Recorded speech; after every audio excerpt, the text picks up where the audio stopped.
Guys, settle down.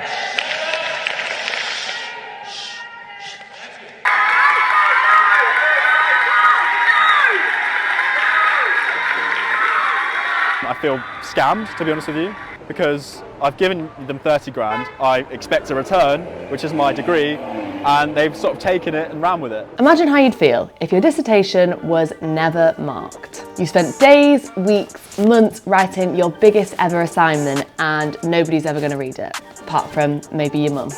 Well, that's what happened to Anthony Crittenden, a final year English literature student at Queen Mary's University. So my dissertation hasn't been graded. It's just a blank square on my provisional transcripts.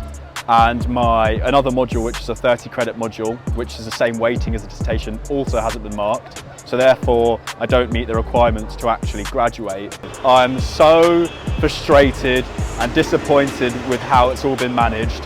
You know, I've got some of my best mates who are able to graduate. We've worked the same amount, we've all put in the hard yards, and I'm interviewing with you without a degree, not knowing what the future holds for me. And Anthony isn't alone. Thousands, if not hundreds of thousands of students, the numbers contested, have been affected by a marking and assessment boycott at UK universities. Back in April, lecturers and academics in the UK stopped marking their students' work. This couldn't have come at a more crucial time. Exam season was just beginning and students would have been handing in their dissertations. But the main trade union for universities and colleges, known as UCU, decided to take this action short of strike in protest for better pay and working conditions. Despite all this and some students not receiving their final grades, graduations have still been happening, but they've been a bit livelier than usual. Students are pissed off, including Anthony, whose whole graduation's been cancelled. Other schools at his uni have gone ahead with ceremonies like the one happening behind us in this interview. The irony is painful.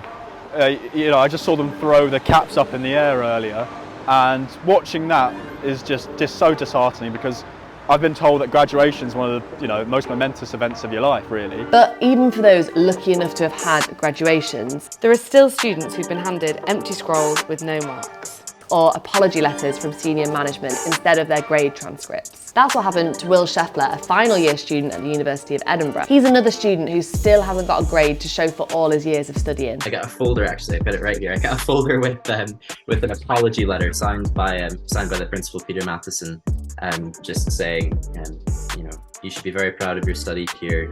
We're sorry we can't give you a degree, etc., etc. And he kind of needs one. I have a conditional offer at LSE. I've been sort of working with them a bit, just in regard to how I can prove that I meet my offer conditions.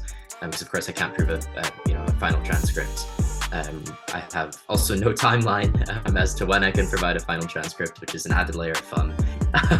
But for Will, it's not just about progressing with his studies. He's from the US and his right to remain in the UK on a student visa isn't certain at the moment. I mean, it's started to impact sort of immigration status as well. I received an email from Edinburgh University, which is the one that was screenshotted in my tweet, just essentially saying, if your degree decision's been deferred due to the marking and assessment boycott, and you need to apply for a student visa extension, that you'd have to return back to your home country and apply externally from the UK in order to do that. Obviously, that's very expensive for someone from the States. Sadly, it's a similar story for Emma McKenzie. She's an exchange student from Canada who wanted to stay in Scotland after completing her study abroad year in Edinburgh. But these plans have been scuppered by the marking boycott. It really wasn't until April when everything started to really go downhill with the strikes. And then I realized how detrimental this marking and assessment boycott was actually going to be on my envisioned future for myself here in Scotland. Emma was hoping to stay in the UK on a special graduate visa. Despite trying her best to reason with the university in the Home Office, Emma was told she'd have to return to Canada until her grades could be provided. So I asked her, would you do it all again? You know what? I would do it again. However, if a future student who was considering coming to the University of Edinburgh to do an exchange program came to me and said, "Is this something you would recommend?" I would not say so. Both Will and Emma said the support at Edinburgh hasn't been adequate and advice from the Home Office hasn't been clear or helpful. So I contacted both institutions to get their responses. A spokesperson for the University of Edinburgh said, "We are profoundly sorry that we have not been able to shield our students from the impact of this UK-wide dispute. We have written to all impacted students and are assisting them as much as we can, in line with UK visas and immigration guidance and on a case-by-case basis."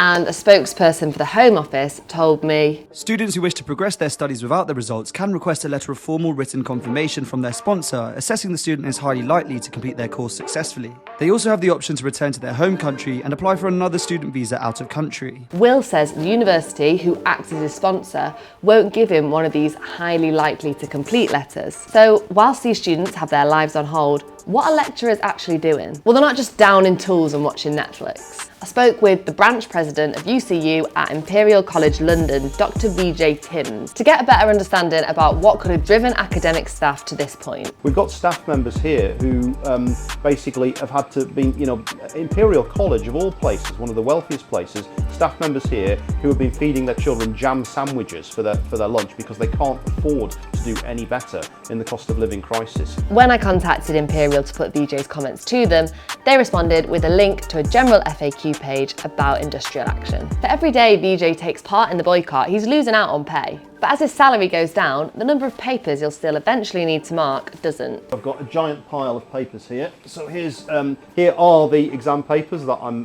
currently haven't been marking. My workload would essentially mean that as soon as the marking and assessment boycott's called off, I'd be asked to mark these papers very quickly. And I'd be happy to do that. After all, that is my job. So where do things go from here? It's August now, which means most unis start again next month. And after 3 rounds of discussions this summer between UCU and the university's employer, the dispute still hasn't been resolved. So nothing changes. Papers are left unmarked, staff continue to lose out on pay, and students are left not knowing whether they can progress with their studies, jobs, and ultimately their lives until an agreement has been reached.